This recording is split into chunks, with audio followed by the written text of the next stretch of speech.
August 7, 1942. Guadalcanal, the air thick with gunpowder and salt.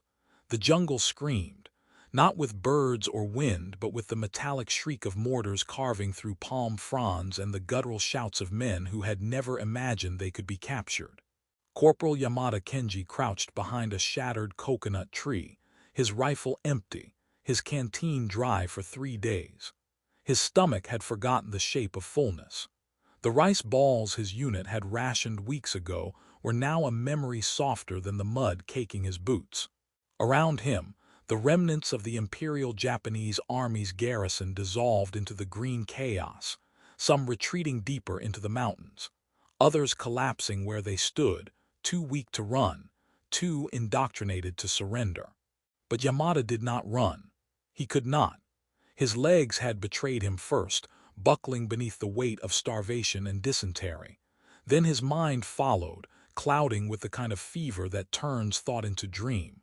When the American Marines found him 2 hours later, half submerged in a creek bed with his eyes rolled back, they assumed he was dead.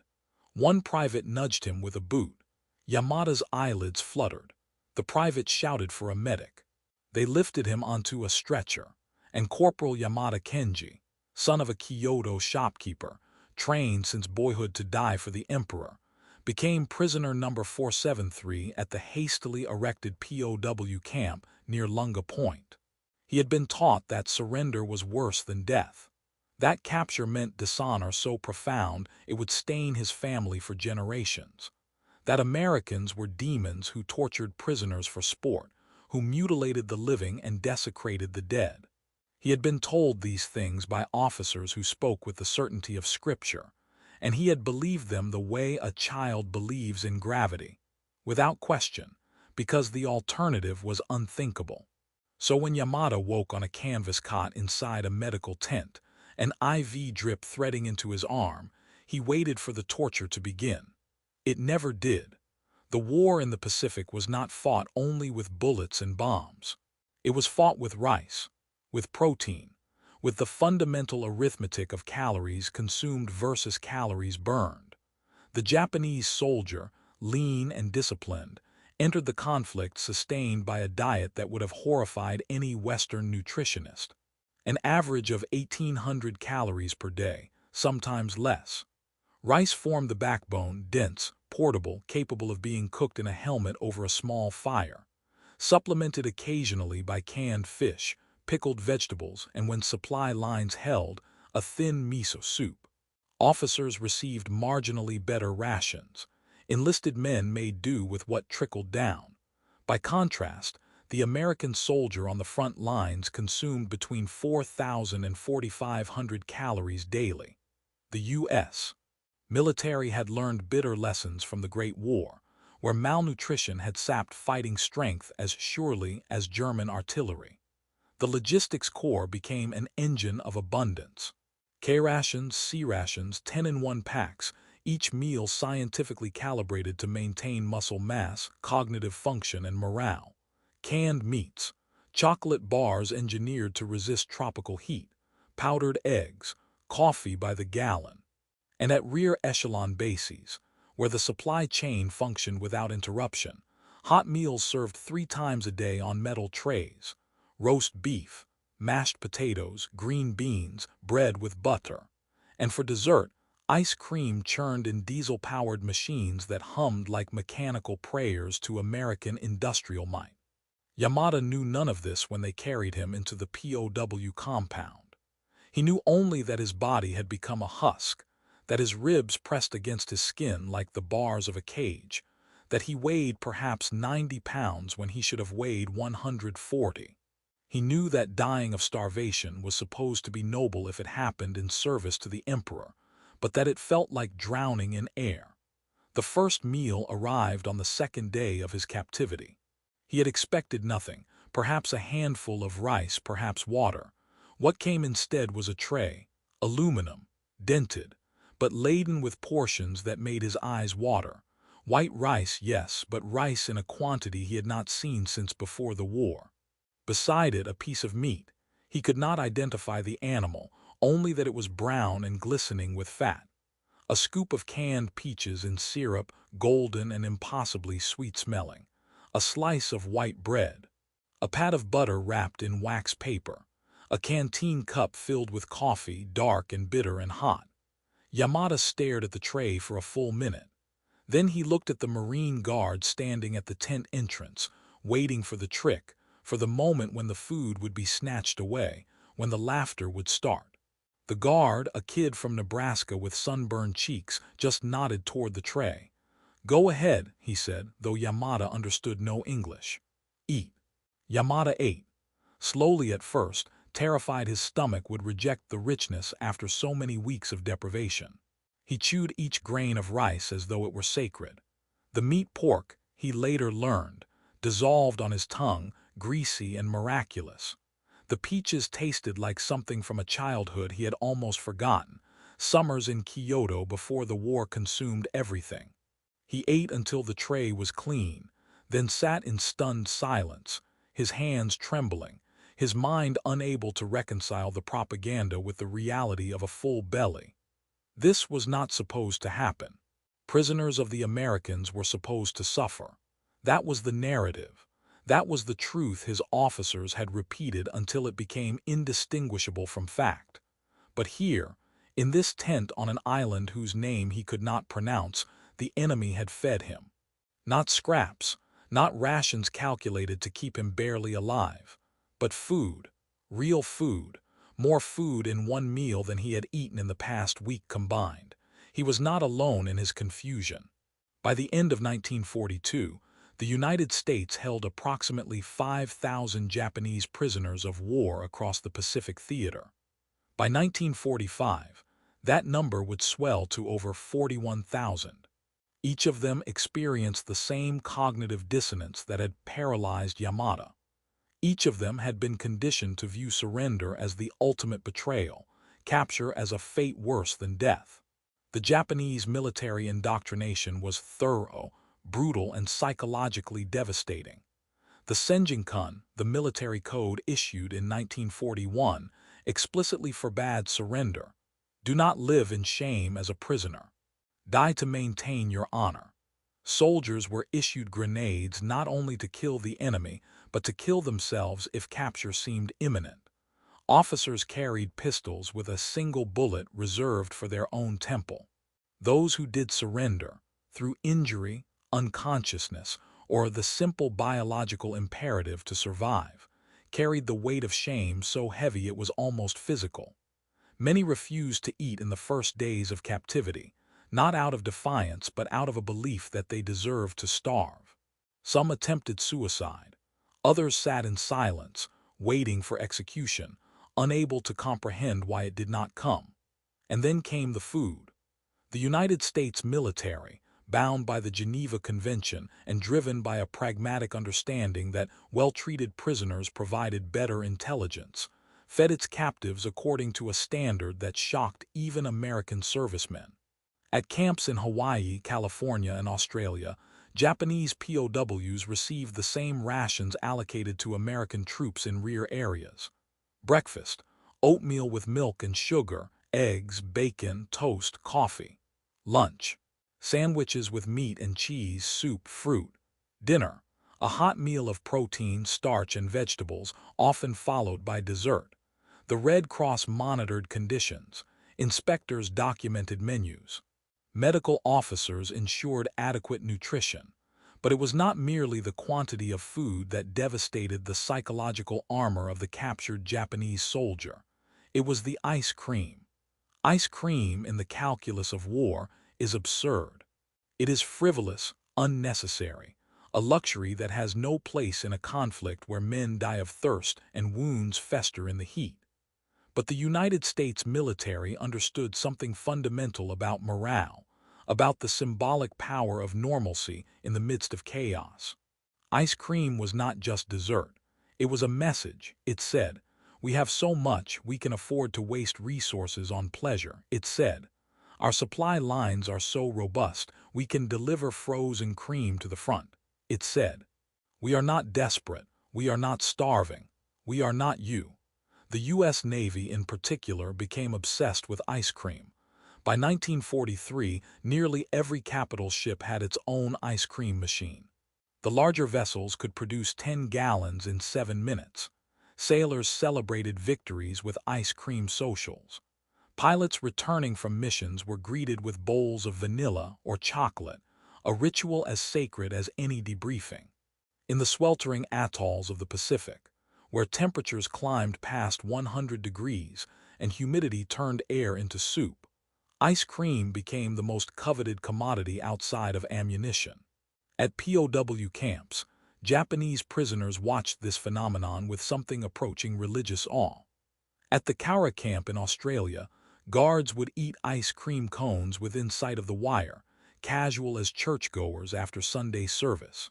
At Angel Island in San Francisco Bay, prisoners on work details observed American servicemen lining up at mess halls for ice cream after every meal, scooping it from industrial tubs as though it were infinite. Which, in a sense, it was. American dairy production in 1944 exceeded 120 billion pounds. The infrastructure to refrigerate, transport, and distribute frozen goods spanned continents and oceans. Ice cream was not a luxury. It was proof of industrial supremacy, of a nation so wealthy it could afford to coddle its soldiers with frozen novelties while its enemies starved. For men like Yamada, who had grown up in a Japan where butter was a rarity and meat a special occasion, the casual abundance was incomprehensible. He watched a Marine eat a Hershey bar, toss the wrapper into the mud, and light a cigarette, all within 30 seconds, and realized he was witnessing a civilization that operated on a different thermodynamic principle. Where Japan rationed, America overproduced. Where Japanese supply lines collapsed, American convoys multiplied. The ice cream was not cruelty, it was indifference. It was the universe's way of saying, you were never a threat. You were always going to lose. The psychological impact of this realization cannot be overstated. Throughout 1943 and 1944, American intelligence officers interviewed thousands of Japanese POWs, compiling reports that would later inform military strategy and post-war occupation policies. A recurring theme emerged in the testimonies: shock at the material conditions of captivity. Not gratitude, many prisoners remained defiant, loyal to the emperor even in defeat, but shock. Profound existential shock. One lieutenant, captured on Saipan in 1944, told his interrogators, "We were told Americans were weak, that they could not endure hardship, that they would crumble under the superior spirit of the Japanese warrior. But when I saw the food, the medical care, the machines, I understood we had been lied to." Another prisoner, a sergeant from Okinawa, wrote in a letter intercepted by censors, "I believed we were fighting for survival, for our nation's existence. But America fights because it can, because it has so much it does not know what to do with it all. How do you defeat an enemy who gives ice cream to his prisoners?" The question haunted Yamada through the long months of his captivity. He gained weight. His dysentery healed. His body, starved to the edge of death, bloomed with health under the relentless assault of American calories. By late 1943, he weighed 130 pounds. His skin regained color. His mind cleared. He worked in the camp vegetable garden, turning soil under the tropical sun, his hands remembering the movements his father had taught him in childhood. At mealtimes, he ate without hesitation, the initial guilt eroded by the daily repetition of survival. He even grew to tolerate the coffee, though he never acquired a taste for it. But he could not reconcile the abundance with the narrative. Japan was supposed to be righteous. The war was supposed to be just, a defensive struggle against Western imperialism. The emperor was supposed to be divine, his soldiers his sacred instruments. These things had been the foundation of Yamada's understanding of the world. And now, sitting in a POW camp eating roast chicken and mashed potatoes while the war raged on without him, he was forced to confront the possibility that everything he had been taught was a lie. The food at American POW camps was not without controversy. Some captured officers refused to eat at all, seeing it as a form of spiritual contamination. Others ate in secret, ashamed to be seen accepting the enemy's generosity. A few staged hunger strikes, demanding smaller portions to maintain the pretense of defiance. But hunger is a poor ideologue. It does not care about bushi. At the same time, the American public remained largely unaware of how well Japanese POWs were treated. Newsreels showed brutal combat, kamikaze attacks, atrocities committed against Allied soldiers and civilians. The propaganda machine needed an enemy, and the enemy needed to be monstrous. To reveal that the U.S. military was feeding Japanese prisoners 3 square meals a day, complete with dessert, would have complicated the narrative. So the information remained classified or buried in logistics reports that no civilian would ever read. The guards knew. The camp administrators knew. The prisoners knew. But the story of ice cream and abundance, of an empire defeated not by superior will, but by superior resources, was not a story the American public was ready to hear. And perhaps it was not a story Japan was ready to tell, either. In the decades after the war, many former POWs remained silent about their experiences. The shame of capture lingered, compounded by the uncomfortable truth that their captivity had been, in material terms, better than their service. To admit that the Americans had treated them well was to admit that Japan had treated them poorly. To speak of the food was to speak of the hunger. And so the stories remained private, shared only among those who had lived them, a collective memory too painful and too complicated to fit into the tidy narratives of post-war reconciliation. Yamada returned to Japan in 1946, repatriated on a transport ship that stank of disinfectant and misery. He weighed 128 pounds, slightly less than his peak in captivity, but still far more than when he had been captured. He carried with him a duffel bag containing 2 changes of clothes, a bar of soap, and a photograph of the Nebraska Marine who had guarded his tent, given to him on the last day with a handshake and a nod. He never saw the Marine again. He never learned his name. Kyoto had been spared the firebombing that destroyed Tokyo, but the city was still a shadow of itself. Food rationing continued for years after the war. Rice was scarce. Meat was non-existent. Yamada moved back into his father's shop, which had survived the war but barely. They sold used goods, whatever people could spare: old kimonos, chipped teacups, children's toys worn smooth by too many hands. His father never asked about the war. Yamada never volunteered. But sometimes in the evenings, when the shop was closed and the 2 men sat in silence over bowls of thin miso soup, Yamada would remember the taste of peaches in syrup, the absurd richness of butter melting into bread, the cold shock of ice cream on his tongue, eaten under a canvas tent while planes roared overhead.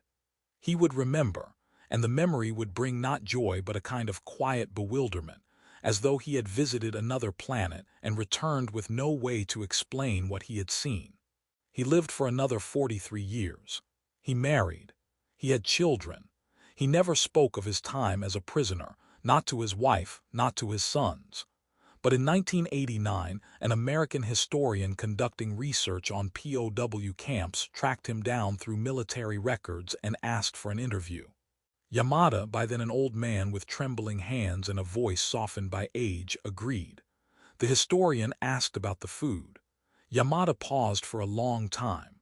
Then he said, in halting English learned over decades of peace, "I was told Americans had no honor, that they were weak and soft, but a nation that can feed its enemies, that can waste resources on ice cream in the middle of a war, that nation does not need honor. It has something more powerful. It has wealth. It has certainty. It has the knowledge that it will win not because its soldiers are braver but because its factories are bigger.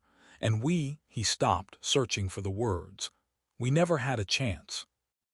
The story of Japanese prisoners confronting American abundance is, at its core, a story about empire, about the collision of 2 philosophies, one built on discipline, scarcity, and spiritual mobilization. The other on mass production, overconsumption, and the brute force of logistics. Japan's military culture was medieval in its devotion to hierarchy and sacrifice. The United States, by contrast, approached war like an engineering problem, solvable through sufficient application of resources. Where Japan demanded its soldiers die with honor, America demanded its soldiers survive to fight again, and fed them accordingly. The ice cream was not incidental. It was the war's thesis statement, frozen and served in a helmet. It was the promise that democracy, for all its inefficiencies and contradictions, could deliver material prosperity on a scale that authoritarian discipline could never match. It was the argument that individual comfort mattered, that human life had value beyond its utility to the state, that a nation strong enough to care about dessert was a nation strong enough to reshape the world. And it was effective. By the war's end, American POW camps had become unlikely classrooms in capitalist ideology. Prisoners who arrived as fanatics left as pragmatists, their faith in empire shaken not by torture or propaganda, but by the simple, undeniable evidence of meals eaten and calories absorbed. Some embraced the change, becoming advocates for democracy in post-war Japan. Others retreated into silence, unable to reconcile the past with the present. But almost all carried with them the memory of abundance, of a world where food was not a weapon but a given, where even the defeated were fed. In the decades since, historians have debated the ethics of America's treatment of Japanese POWs. Some argue it was a calculated strategy, a soft power maneuver designed to win hearts and minds. Others see it as simple adherence to international law, the Geneva Convention made manifest in canned peaches and powdered milk. Still others point out the irony, that the United States could afford generosity toward its enemies precisely because it was so ruthlessly effective at killing them. That the ice cream was possible only because the bombers were relentless, because the submarines starved Japan's cities, because the industrial machine that produced dessert also produced napalm. All of these perspectives contain truth, but they miss the deeper point, the one that Yamada understood instinctively even if he could not articulate it, that the food was not a gift, it was a demonstration, a declaration of superiority so absolute it did not require cruelty. The United States did not need to torture its prisoners because the act of feeding them, of treating them better than their own nation ever had, was the ultimate humiliation. It said, "Your empire starved you. We will fatten you. Your leaders demanded your death. We demand only that you live and eat and remember." And they did remember. Every prisoner who survived the war carried with him the knowledge that the enemy he had been taught to hate had saved his life, had restored his body, had given him a future his own country had been willing to sacrifice. That knowledge, compounded across 40,000 individual experiences, became one of the invisible forces shaping post-war Japan. It seeded doubt in the mythology of empire. It made possible the transformation from militarism to pacifism, from autarky to trade, from isolation to integration. It did not happen overnight. It was not the only factor. But it was there, in the background, a quiet truth too uncomfortable to shout but too persistent to ignore. That American abundance had been more powerful than Japanese discipline, that ice cream had been more persuasive than any propaganda. The war ended in August 1945, not with a whimper but with 2 atomic flashes that erased cities and rendered all previous calculations obsolete. The prisoners went home. The camps were dismantled. The ice cream machines were shipped back to the States or scrapped on tropical beaches, left to rust in the salt air. The war moved from current events to history, from memory to myth. And the men who had been captured, who had eaten meals they were never supposed to survive to eat, grew old and died, taking their stories with them. But the rice remained, and the meat, and the peaches in syrup, and the coffee, bitter and hot and endless. These things, mundane and forgettable to those who had always known abundance, became the lodestars by which a generation of defeated soldiers navigated the rest of their lives. They became the measure against which all other hardships were compared. They became proof that the world was larger and stranger, and more complicated than any ideology could contain. Yamada died in 1989, 3 months after the interview with the American historian. He was cremated, his ashes interred in a modest plot beside his parents. His sons cleaned out his apartment and found, tucked in the back of a drawer, the photograph of the Nebraska Marine, yellowed and creased but still intact. They did not know who the man was. They did not know the story. But they kept the photograph anyway, sensing that it meant something, even if they could not say what. The Marine in the photograph, if he is still alive, is in his 90s now, living in some suburb of Omaha or Lincoln. His memories of the war faded to impressions. Heat, exhaustion, the taste of fear. He probably does not remember Yamada. He probably does not remember any of the prisoners, their faces blurred together into a composite of the enemy rendered harmless. But somewhere in his mind, perhaps, is the image of a man eating peaches from a can, tears streaming down his face, the war still raging but the hunger, at least for that moment, defeated. That is the true victory. Not the battles won or the territory claimed, but the hunger defeated, the body restored. The proof, delivered 3 times a day on aluminum trays, that the future belonged to those who could feed it. And if that proof came with a scoop of ice cream, melting in the tropical heat, sweet and cold and impossibly abundant, well, that was just America being America, excessive, confident, unrepentant in its wealth, crushing its enemies not with cruelty but with kindness because it could afford to, because the factories were humming, because the ships were sailing, because the war, for all its horror, had never truly been in doubt. The ice cream was always coming. The prisoners just had to survive long enough to taste it.